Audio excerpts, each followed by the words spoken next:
uyalila mama. Ubaba akasekho emhlabeni. Sizwa ke thina ivali isihlabe enhliziyweni. Siyazibuza ukuthi ngaba sothathana sihlanganise nani ngoba ubaba uyena bezisukudla la etafuleni kuze thina sikwazi ukulala sidlile la ekhaya. Umama uyalila. Ubaba akasekho emhlabeni. Hey yaze yashaya impilo saphile emhlabeni. Sibancane sibangaka Nkosi. Sizothathana sihlanganise nani?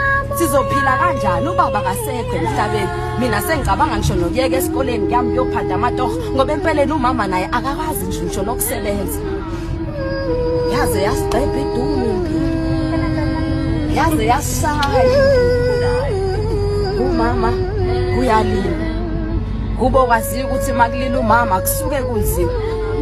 Ngifisa ngisho nokuyifihla mangimbona umama ekhala inyembezi. Mama thula musukhala mama. Amandla mama thina siwathola kuwena wokuphila. Mawulila qala thina sokwenze njani la empilweni mama. Amadola agevezela kusho nokuthi ngiqinise kumdali lo wasidala. Ngimncenga ukuthi asiphi ukuthi sikwazi ukuqhubeleka siphile mama sokwenza kanjani mawukhala mama thula. Yaze yashaya impilo. Yaze yasilimaza impilo. Nanga amanxiba enhlizweni.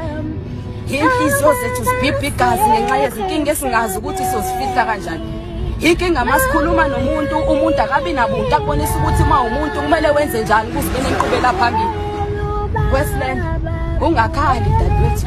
Vele impilo injalo inzima. Kwesinye isikhathi nokushaya la sithembele ngakhona. Buka umama manje uyakhala. Ubaba akasekho emhlabeni.